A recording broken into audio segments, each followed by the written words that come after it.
اللہ پاک جل شانہ حکم دیتا ہے تمہیں اور تمہیں نصیحت فرماتا ہے تاکہ تم دھیان کرو، توجہ کرو، یعنی اللہ کے احکام، دین اور شریعت کے ساتھ اپنی توجہ ضرور کرو کہ رب کے حکم کے مطابق زندگی بسر کرو۔ اور رب وحدہ لا شریک کا جو پہلا حکم ہے وہ ہے ان اللہ یأمر بالعدل والاحسان، یعنی احسان کرو اور عدل کرو۔ عدل اور انصاف عام فہم معنی ہے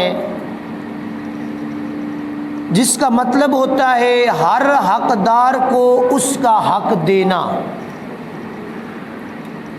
ہر جو بھی بندہ محنت کرے، مزدوری کرے، اس کا حق اس کو دینا، یہ عدل اور انصاف کہلاتا ہے۔ اور احسان یہ ہوتا ہے کہ کسی کے ساتھ بھلائی کرنا، یعنی کسی کے 100 روپیہ مزدوری بنتی ہے تو اس کو 110 دینا، یہ ہوتا ہے بھلائی کرنا، احسان کرنا۔ تو حضور نبی رحمت شفیع الامم صلی اللہ تعالی علیہ وآلہ وسلم نے جو ہمیں شریعت عطا فرمائی، جو ہمیں دین عطا فرمایا، اس دین کا سب سے پہلا تقاضا یہ ہے کہ انسان عدل اور انصاف کرے۔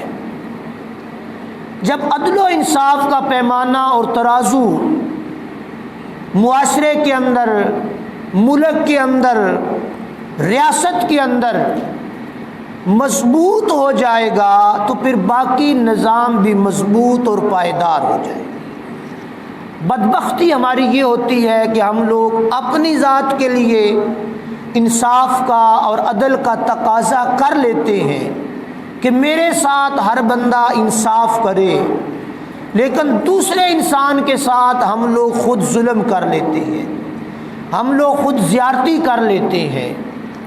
اور احسان ایک ایسا منصب ہے، احسان ایک ایسا درجہ ہے۔ حضور نبی رحمت شفیع الامم صلی اللہ تعالی علیہ وآلہ وسلم نے ارشاد فرمایا، جو دنیا میں رہتے ہوئے کسی انسان پر احسان کرتا ہے تو اللہ تبارک و تعالی قیامت کے روز اس بندہ مومن پر احسان کرے، اور جو قیامت کے دن رب احسان فرمائے گا، رب احسان کرے گا، تو پھر بندہ اس روز آرزو کرے گا کہ کاش زندگی میں نے ہر لمحہ احسان ہی کیا ہوتا۔ آج اگر احسان کا اتنا اونچا اور اتنا بلند اور اتنا بڑا منصب اور درجہ ہے۔ تو حضور سرور کائنات صلی اللہ تعالی علیہ وآلہ وسلم نے ارشاد فرمایا، حضرت عبداللہ بن عباس رضی اللہ تعالی عنہما روایت فرماتے ہیں کہ عدل یہ ہے کہ انسان لا الہ الا اللہ کی گواہی دے۔ اب عدل کا ہمیشہ میں یہ بات عرض کرتا ہوتا ہوں کہ سب سے پہلا عدل اور انصاف انسان اپنی ذات کے ساتھ کرے، اس کے بعد پھر عدل آگے معاشرے میں بڑھے گا۔ تو حضور سرور کائنات صلی اللہ تعالی علیہ وآلہ وسلم نے عدل کی تعریف فرمائی تو فرمایا سب سے پہلا عدل یہ ہے کہ انسان لا الہ الا اللہ کی گواہی دے، اور احسان یہ ہے کہ فرائض کو ادا کرے، یعنی اپنی ذات کے ساتھ عدل اور انصاف اور احسان انسان کرنا چاہتا ہے تو یا رسول اللہ وہ کیسے کرے؟ فرمایا سب سے پہلی چیز یہ ہے کہ اپنی ذات کے ساتھ تو احسان کر، یعنی اللہ کو وحدہ لا شریک مان، اور اللہ تبارک و تعالیٰ کی وحدانیت کی گواہی دے، لا الہ الا اللہ محمد الرسول اللہ کی حقیقی گواہی دے کہ اللہ کے سوا کوئی معبود نہیں، اور محمد صلی اللہ تعالی علیہ وآلہ وسلم اللہ کے رسول ہیں، یہ تیرا ایمان ہے۔ یہ کیا ہے؟ یہ ایمان ہے تیرا پہلا، اور یہ تیرا اپنی ذات کے ساتھ پہلا عدل ہے۔ اب دوسرا حکم اللہ نے دیا، احسان کر۔ حضور علیہ الصلوۃ والسلام سے پوچھا گیا، یا رسول اللہ صلی اللہ تعالی علیہ وسلم، احسان کیا ہے؟ تو فرمایا اپنی ذات کے ساتھ جو سب سے پہلا احسان ہے وہ یہ ہے کہ ایمان لایا، اور ایمان لانے کے بعد اللہ کے جو فرائض ہیں، اللہ نے جس چیز کا حکم دیا ہے ان فرائض پر پورا اترنا، یہ پہلا احسان ہے آدمی کا اپنی ذات کے ساتھ۔ تو یہ احسان دونوں ہم لوگ چھوڑ دیتے ہیں، ہم لوگ بلا دیتے ہیں، ہم ان احسانات سے اپنے آپ کو دور کرتے چلے جائیں۔ یعنی اللہ کی وحدانیت کی گواہی تو دے دی، اس کے بعد پھر اپنی ذات کے ساتھ احسان کرنا، یعنی فرائض کو اپنے اوپر لاگو کرنا، احکام الہ کو اپنے اوپر لاگو کرنا، شریعت اسلامیہ کو اپنی ذات پر لاگو کرنا، یہ کیا ہے؟ یہ احسان ہے۔ اور حضرت عبداللہ بن عباس رضی اللہ تعالیٰ عنہ روایت فرماتے ہیں کہ عدل شرک کو ترک کرنے کا نام ہے۔ یعنی بندہ جب کہتا ہے کہ میں عدل کرتا ہوں، تو عدل یہ ہے کہ اللہ وحدہ لا شریک ہے، شرک کو ترک کر دے، اللہ کے ساتھ خالص عبادت، خالص معاملہ جو ہے اس کو استوار کر لے۔ اور احسان یہ ہے کہ اللہ تعالیٰ کی عبادت کرے، اور اللہ کی عبادت اس طرح کرے جس طرح اللہ کو دیکھ رہا ہے، جس طرح اب حدیث جبرائیل امین جب اس کا ذکر کیا جاتا ہے تو اس میں بھی یہ چیز آتی ہے۔ جبرائیل امین بشری انسانی شکل میں حضور علیہ الصلوۃ والسلام کے پاس آیا اور عرض کیا، یا رسول اللہ ایمان کیا ہے؟ کیا ایمان کیا ہے؟ تو آپ نے بیان کیا کہ اللہ کو ایک ماننا، رسولوں کو ماننا، کتابوں کو ماننا، یوم آخرت پر ایمان لانا، یہ ایمان ہے۔ دوسرا سوال کیا، یا رسول اللہ صلی اللہ تعالی علیہ وسلم اسلام کیا ہے؟ تو آپ نے ارکان اسلام بیان کیے، یعنی نماز بیان کی، روزہ بیان کیا، زکوٰۃ بیان کی، حج بیان کیا، یہ ارکان اسلام بیان کیے۔ تو فرمایا یہ کیا ہے؟ یہ اسلام ہے۔ تیسرا سوال کیا، یا رسول اللہ صلی اللہ تعالی علیہ وسلم احسان کیا ہے؟ تیسرا سوال، یا رسول اللہ احسان کیا ہے؟ تو حضور سرور کائنات صلی اللہ تعالی علیہ وآلہ وسلم نے ارشاد فرمایا، احسان یہ ہے کہ تم اللہ کی عبادت اس طرح کرو کہ تم اللہ کو دیکھ رہے ہو، تم اللہ کو دیکھ رہے ہو، اور یہ نہیں کر سکتے، اتنے مضبوط نہیں ہو، تو یہ یقیناً کرو کہ اللہ تمہیں دیکھ رہا ہے، اللہ تمہیں دیکھ رہا ہے۔ آج ہم اس مرتبے سے بھی گر گئے۔ سب سے پہلے بزرگان دین، اولیاء، وہ تو کیا تھے؟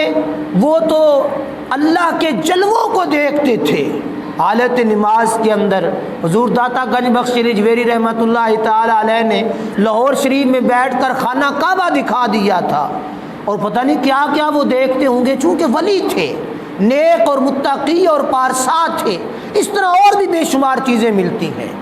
تو اللہ پاک نے فرمایا، حضور علیہ الصلوۃ والسلام نے فرمایا کہ سب سے پہلی احسان یہ ہے کہ تم یہ تصور کرو کہ اللہ ہم لوگوں کو، ہم اللہ کو دیکھ رہے ہیں۔ جب نماز میں کھڑے ہوں تو تصور میں حضرت حاتم اسم رضی اللہ تعالیٰ عنہ انہوں نے فرمایا کہ عبادت کرو تو اس زاویے سے کہ سامنے اللہ کے جلووں کو دیکھ رہا ہوں اور پیچھے ملک الموت کو دیکھ رہا ہوں اور دائیں طرف میں جنت کے بالا خانے دیکھ رہا ہوں اور بائیں طرف جہنم کی بھڑکتی ہوئی آگ کو دیکھ رہا ہوں اور پل صراط جو تلوار سے زیادہ تیز ہے اور بال سے زیادہ باریک ہے تو اس پر میں کھڑا ہوں۔ فرمایا جب اس منصب پر پہنچو گے تو پھر کیا ہوگا؟ اپنی ذات کے ساتھ تم احسان کر، اللہ تو یقیناً تمہیں دیکھ رہا ہے۔ اللہ دیکھ رہا ہے کہ نہیں دیکھ رہا؟ اللہ تو ہمارے دلوں کے اندر جو خفیہ راز ہیں، خفیہ سوچیں ہیں جو ہمارے اندر پیدا نہیں ہوئی، پر اللہ عالم الغیب وہ بھی دیکھ رہا ہے۔ تو جب اللہ دیکھ رہا ہے، اللہ ہمارا بادشاہ ہے، اللہ ہمارا مالک ہے، اللہ ہمارا خالق ہے، اور ہمارا یہ عقیدہ بھی ہے کہ اللہ ہمیں دیکھ رہا ہے، تو پھر جب اللہ کا حکم آتا ہے نماز پڑھ، میں اور آپ نہیں پڑھتے، اس وقت کیا یہ یقین ہوتا ہے کہ اللہ دیکھ رہا ہے؟ مزدور لگائے ہوئے ہم نے، مستری لگے ہوئے ہیں، مالک دور سے نظر آ جائے تو چست ہو جاتے ہیں، ہو جاتے ہیں کہ نہیں ہو جاتے؟ مالک چلا گیا، چلو تھوڑا جا خیر میرے، تھوڑا جا مٹھا ہو گیا۔ بلا تشبیہ و بلا مثال ہمارا یہ یقین ہے کہ ہمارا اللہ ہمیں دیکھ رہا ہے، تو پھر اللہ رب العالمین کا حکم چھوڑ دینا، نماز کو چھوڑ دینا یا روزے کو چھوڑ دینا یا دیگر عبادات کو ترک کر دینا، یہ یقین تو پھر نہ ہوا، پھر ایمان تو نہ ہوا۔ ایمان تھا تو اللہ کے حکم کے پابند تھے، ایمان ختم ہوا اور یہ درجہ بھی ختم ہو گیا ہمارے اندر سے کہ اللہ ہمیں دیکھ رہا ہے۔ اے بازار جائیے نا، مارکیٹ دے وچ کسے دا دل ہوے بھئی تھوڑی جی میں کوئی 2 نمبری کر لواں تے دیوار تے ویکھی دے کیمرہ لگے ہے، اوپر لکھا ہوا ہے خبردار کیمرے کی آنکھ تمہیں دیکھ رہی، تو چور چوری نہیں کرتا، نہیں نہ کرتا، چور چوری نہیں کرتا، ڈاکو ڈاکہ نہیں ڈالتا کہ کیمرہ دیکھ رہا ہے، رات کی تنہائی میں کیمرے چلے ہوئے۔ یار اللہ کو ہم نے کیمرے سے بھی زیادہ کمزور تصور کر لیا۔ استغفر اللہ العظیم پہلے کہہ رہا ہوں، اللہ کی ذات جس کو ہم نے رب مانا، جس کو ہم نے الہ مانا، جس کو ہم نے خالق مانا، جس کو ہم نے عالم الغیب مانا، جس کو ہم نے اپنا رازق مانا، جس کو ہم نے اپنا بادشاہ مانا، جو ہمیں دیکھ رہا ہے، سوئے ہوئے ہیں تب بھی دیکھ رہا ہے، جاگ رہے ہیں تب بھی دیکھ رہا ہے، تو پھر بدبختی نہیں ہماری؟ پھر کتنی بڑی بدبختی ہے، مالک دیکھ رہا ہے، ہم ہٹ حرام بن کے بیٹھے ہوئے، خالق دیکھ رہا ہے، ہم پھر ہٹ حرام بن کے بیٹھے ہوئے۔ اللہ سے زیادہ تو پھر ہم دنیا دار سے زیادہ ڈر رہے ہیں، تو یہ چیز سوچنی ہے ہمیں۔ اور پھر حضرت عبداللہ بن عباس رضی اللہ تعالیٰ عنہ وہی روایت فرماتی ہیں عدل توحید اور احسان اخلاص کا نام ہے۔ عدل اللہ کی وحدانیت اور احسان اخلاص انسان کے اندر پیدا ہو جائے۔ اور حضرت سیدنا سفیان بن عیینہ رضی اللہ تعالیٰ عنہ روایت فرماتی ہیں عدل یہ ہے کہ تمہارا ظاہر اور باطن دونوں اطاعت اور فرما برداری میں برابر ہو جائے۔ دونوں ظاہر یعنی دل بھی انسان کا اللہ کا فرما بردار ہو جائے اور وجود انسانی بھی اللہ کا فرما بردار ہو جائے۔ اب پھر وہی چیز آ گئی ہے، ہم نے کہا مالک تو ہمارا رب ہے، ہم تیری ذات پر ایمان لائے، لا الہ الا اللہ محمد الرسول اللہ کی شہادت دی کہ نہیں دی؟ یہ کہاں سے دی؟ باطن سے، دل سے ہم نے شہادت دی، لیکن اللہ کا پیغام آیا ظاہر کے لیے، کیا چیز؟ حی علی الصلاۃ، نماز کی طرف آ جا، کامیابی کی طرف آ جا، تو ہم لوگوں نے اس چیز کی طرف توجہ اب دونوں چیزوں میں فرق ہو گیا، ظاہر علیحدہ ہو گیا اور باطن علیحدہ ہو گیا، یعنی وجود انسانی انسان کا غفلت میں پڑ گیا اور دل سے کہہ دیا لا الہ الا اللہ محمد رسول اللہ۔ توحید کب کامل ہوگی؟ اقرار باللسان و تصدیق بالقلب۔ سمجھ آئی بات کی؟ جب ظاہر اور باطن دونوں کو ہم یکجان کریں گے پھر ہمارا ایمان اور ہمارا احسان کامل ہوگا۔ تو صرف ہم لوگ ایمان کے دعوے دار رہیں، احسان نہ کریں اپنی ذات پر، اپنے معمولات پر، اپنے وجود انسانی پر، تو پھر کیا ہوگا؟ پھر ہمارا دعوی محبت باطل ہو جائے گا۔ اور حضور علیہ الصلوۃ والسلام نے ارشاد فرمایا کہ مومن اور کافر کے درمیان اگر فرق کرنا چاہتے ہو تو فرق والی چیز نماز ہے۔ کیا چیز ہے فرق کرنے والی؟ نماز ہے مومن اور کافر کے درمیان۔ تو پھر میں اور آپ سوچیں، ہم کلمہ پڑھتے ہیں، دل سے اقرار کرتے ہیں، لیکن کسی نے دیکھنا ہو کہ یہ بندہ مومن ہے یا کافر ہے، مسلمان ہے یا غیر مسلم ہے، تو کہاں سے پتہ چلے گا؟ جب دارے میں بیٹھ کے گپیں لگا رہے ہیں، جب دوستوں میں بیٹھ کے اپنی دوستیاں نبھا رہے ہیں، ادھر سے آواز آئی حی علی الصلاۃ حی علی الفلاح، مومن نے دوستی چھوڑ دی، رب کے حکم پر لبیک کہا۔ مومن نے دنیا چھوڑ دی، رب کے حکم پر لبیک کہا، تو حضور نے فرمایا یہ مومن ہے، جو بیٹھا رہا وہ کافر ہے۔ فرق پتہ چلا نا دونوں چیزوں کا فرق۔ اب مثال کے طور پہ میں نے بھی پگڑی باندھی ہوئی ہے، دوسروں نے بھی پگڑی باندھی ہوئی ہے۔ سکھ ہوندے نا سکھ، انہاں وڈیاں وڈیاں پگڑیاں بھی بدھیاں نے، وڈیاں وڈیاں داڑیاں بھی رکھیاں نے، چٹیاں چنگے تیل لا کے سوڑیاں داڑیاں انہاں دیاں چمک دیاں نے، لیکن مسلمان وہ نہیں ہے۔ اب یہ چیز ہم لوگوں نے اپنے اندر جھانک کر دیکھنی ہے، یار داڑھی اور پگڑی یہ مسلمان کی علامت نہیں ہے، جبہ اور کبا یہ مسلمان کی علامت نہیں ہے۔ مسلمان کی علامت جو نبی پاک نے بیان فرمائی کہ مومن اور کافر کے درمیان حد فاصل نماز ہے۔ جب ہم لوگ نماز نہیں پڑھتے کس کی مشابہت کرتے ہیں؟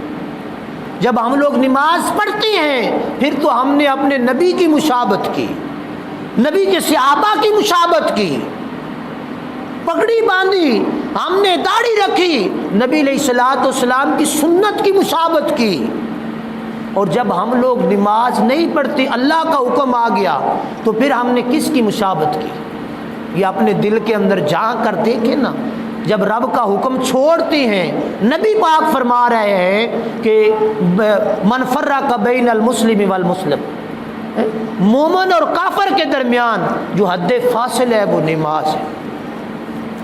تو پھر فرمایا کہ عدل و احسان یہ ہے، اور اس کی قسم پھر بیان فرمائی۔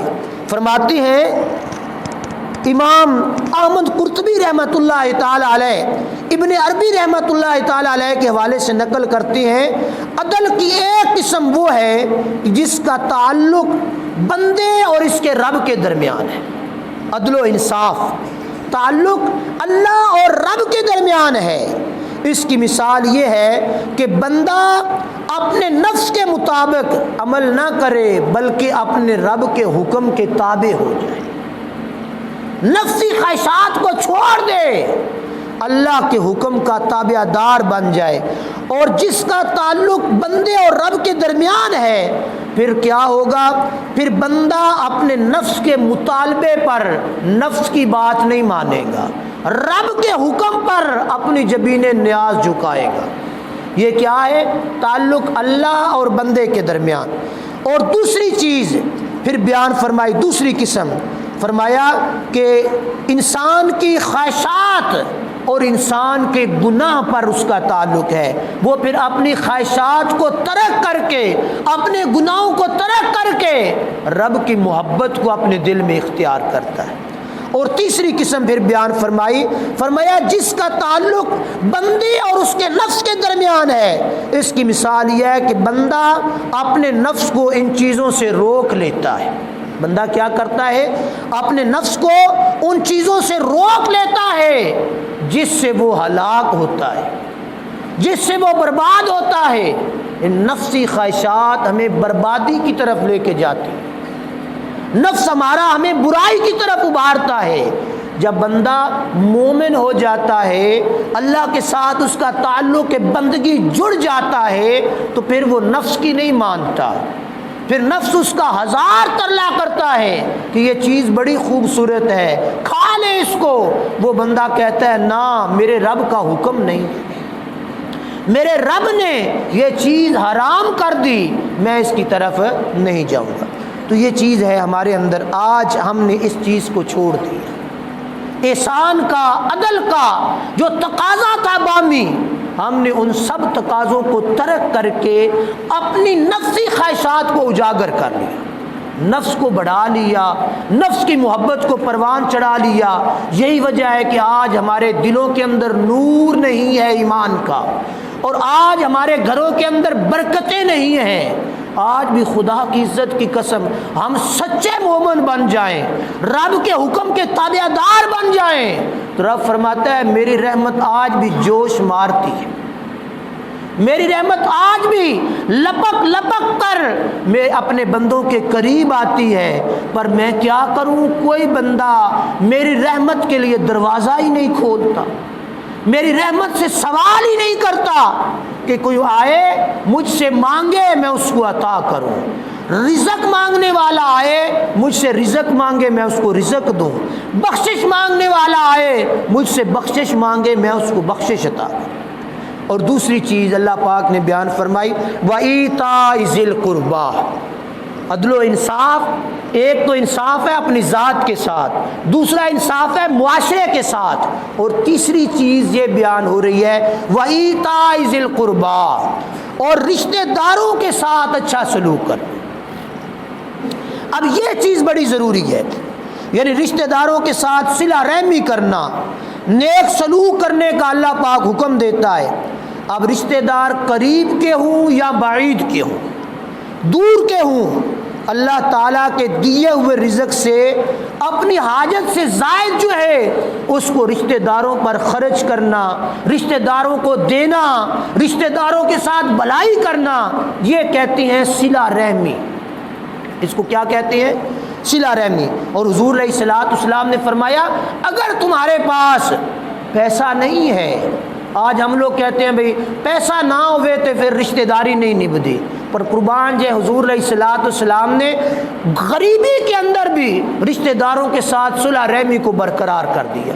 یا رسول اللہ پیسہ نہیں ہے، جائیداد بظاہر نہیں ہے، تو ہم لوگ کیا کریں؟ حضور علیہ الصلوۃ والسلام نے ارشاد فرمایا اپنے رشتہ دار کے ساتھ محبت کر، اس کے لیے دعائے خیر کر، کل قیامت کے دن رب تمہیں صلہ رحمی کا درجہ دے۔ تو آج میں اور آپ دیکھیں ظاہری طور پر بھی اور باطنی طور پر بھی، مثال کے طور پہ صدقہ فطر کا موسم ہے، رمضان کا مہینہ ہے، اور رمضان انسان کے دل کو اللہ کی محبت کے ساتھ جوڑتا ہے۔ رمضان کا مقصد کیا ہے؟ لعلکم تتقون، تاکہ تم متقی ہو جاؤ۔ صبح سے لے کر شام تک رب نے ہم سے روزہ رکھوایا اس لیے کہ غریب کا درد اور غریب کا جو احساس ہے وہ انسان کے اندر پیدا ہو جائے، اور پھر ساتھ صدقہ فطر کو رب وحدہ لا شریک نے واجب قرار دے دیا۔ کیا چیز؟ واجب قرار دیا۔ اب صدقہ فطر کیا ہوتا ہے؟ صدقہ فطر ہوتا ہے مال دینا، ورنہ جس نے پورا مہینہ روزے رکھے چاہیے تو یہ تھا کہ اس کو صدقہ دیا جاتا، بڑی اس محنت کیتی ہے، پورا مہینہ اس رج کے روٹی نہیں کھادی، بھوکا رہا ہے، ان کچھ دے دیے۔ لیکن رب فرماتا ہے نہیں، اے اہل ایمان، اے اہل دانش، تم صدقہ فطر دو، تمہارا دل نرم ہے، اس دل کے اندر محبت اللہ پیدا ہوئی ہے، اب اس محبت اللہ کے زمرے میں آ کر اپنی جیب سے صدقہ فطر ادا کر، تاکہ تیرے روزے درجہ مقبولیت کو پہنچ جائیں اور غریب کا بچہ پیٹ بھر کے روٹی کھا لے۔ یہ احساس ہے صدقہ فطر کا۔ یہ درجہ ہے صدقہ فطر کا۔ اور حضور علیہ الصلوۃ والسلام نے فرمایا عید کی نماز سے پہلے صدقہ فطر لازمی ادا کرو، جو نہیں کرتا وہ ہماری عیدگاہ میں نہ آئے۔ یعنی غریب، یتیم اور مسکین رشتہ دار ہیں تو سب سے پہلے وہ حقدار ہیں، اس کے بعد پھر باقی محلے دار ہیں۔ تو ہم لوگوں نے ان کا احساس کرنا ہے، یہ رب وحدہ لا شریک کے حکم میں ہے۔ وَإِيتَاءِ ذِي الْقُرْبَىٰ وَيَنْهَىٰ عَنِ الْفَحْشَاءِ وَالْمُنکَرِ، غریبوں، یتیموں، مسکینوں کے ساتھ، رشتہ داروں کے ساتھ صلہ رحمی کرنا، ان کو صدقہ دینا، ان کو خیرات دینا، ان کے معاملات دنیا کو بہتر کرنے کی کوشش کرنا۔ اور ساتھ دوسری چیز حضور اللہ پاک جل شانہ نے بیان فرمائی کہ برائی سے روکنا اور بلائی کا حکم دینا۔ عن الفحشاء والمنکر، برے اعمال سے روکنا اور اچھے اعمال کی ترغیب کرنا۔ اب میں اور آپ ہر بندہ اپنے گریبان کے اندر جھانک کر دیکھے، یار رب کا حکم ہے، چلو صدقہ دینا، پیسہ دینا، مال دینا وہ تو ہوتا ہے ذرا مشکل کام۔ 100 روپیہ ہے تو اس میں سے 2.5 روپیہ نکالنا یہ ذرا تھوڑا سا بوجھ محسوس ہوتا ہے، لیکن برائی سے روکنا اور اچھائی کی تعلیم دینا یہ تو کوئی نہیں نا زور لگتا، یہ تو دل پر بوجھل نہیں نہ ہوتا، اللہ کا حکم ہے۔ تو میں اور آپ بھی اپنے گریبان میں جھانکیں، میں بھی جھانکوں کہ کیا میں نے کتنے لوگوں کو برائی سے روکا اور بلائی کا حکم دیا۔ یہ ہر بندہ اپنے گریبان کے اندر جھانکے، چونکہ دین کا مقصد یہ ہے۔ دین کا مقصد کیا ہے؟ رب نے فرمایا تم بہترین امت ہو، اس لیے نہیں کہ تمہارے اندر کوئی وصف زیادہ ہے، تم بھی انسان ہو، وہ پہلے بھی انسان تھے، لیکن ایک چیز زیادہ ہے، تأمرون بالمعروف وتنہون عن المنکر، اس لیے بہتر ہو کہ برائی سے روکتے ہو اور بلائی کا حکم کرتے ہو۔ تو یار ہم میں سے ہر بندہ دیکھے، میں ہر روز ایک برائی کا کلا کما کروں، ایک برائی کو روکوں اور ایک اچھائی کی تعلیم کروں، اپنے گھر سے شروع کروں، اپنے محلے سے شروع کروں، اپنے عزیز و اقارب سے شروع کروں، اپنے رشتہ داروں سے شروع کروں، تو کیا 10 دنوں کے اندر ہمارے گاؤں میں انقلاب نہیں آ جائے؟ سب سے پہلی چیز جو میں آج بیان کرنا چاہ رہا ہوں، سب سے پہلی اس چیز کا حکم کریں اور اس چیز سے منع کریں۔ فرمایا کہ نماز کا حکم دو، سب سے پہلے اپنے گھر سے شروع ہو جاؤ، آج سے نماز کی تعلیم دو، چھوٹے بچوں سے لے کر بڑوں تک، بیوی سے لے کر باقی بیٹیوں، سب کو آج سے یہ حکم کرو۔ اور حضور صلی اللہ علیہ وآلہ وسلم کی شریعت اور اللہ کا حکم ہے یہ تبلیغ کرنا، واعظ و نصیحت کرنا۔ وَيَنْهَا عَنِ الْفَحْشَاءِ وَالْمُنکَرِ، تو نماز کا حکم دیں اور جھوٹ سے خود کو بھی روکے اور اپنے گھر والوں کو بھی روکے۔ ایمانداری سے ہر بندہ اپنے گریبان کے اندر جھانک کر اس چیز کو سوچے، نمازی ہر بندہ بن جائے، جھوٹ ہر بندہ چھوڑ دے، تو کیا سمجھتی ہے ہمارے اندر کوئی 2 نمبری رہ جائے گی؟ بالکل نہیں رہے گی۔ وجہ یہ ہے کہ ہم لوگ جھوٹ بولتے ہیں، مسلمان بھی کہلاتے ہیں، نبی علیہ السلام سے محبت کا دعویٰ بھی کرتے ہیں، سارا کچھ کرنے کے باوجود ہم لوگ جھوٹ بھی بولتے ہیں اور اپنی ذات پر بھی احسان نہیں کرتے۔ دوسروں پر احسان کرنا تو بڑا مشکل ہے، دوسروں پر احسان کرنا مشکل عمل ہے، لیکن اپنی ذات پر احسان کریں، رب کا حکم مانیں اور دوسروں پر احسان کریں کہ دوسروں کو جھوٹ اور برائی سے ہٹا کر رب کے حکم کے تابع کر دیں۔ یہ کیا ہوگا؟ اپنی ذات پر بھی احسان ہوگا، محلے داروں پر بھی احسان۔ حضرت سیدنا ابو ایوب انصاری رضی اللہ تعالیٰ عنہ فرماتے ہیں ایک شخص حاضر ہوا، یا رسول اللہ صلی اللہ تعالیٰ علیہ وسلم مجھے کوئی ایسا عمل ارشاد فرمائیں کہ اللہ پاک مجھے جنت عطا فرما دے۔ اب صحابہ بھی یہ جستجو کرتے تھے کہ جنت ہم لوگوں کو نصیب ہو جائے، مجھے ایسے عمل کے بارے میں بتائیے جو مجھے جنت میں داخل کر دے۔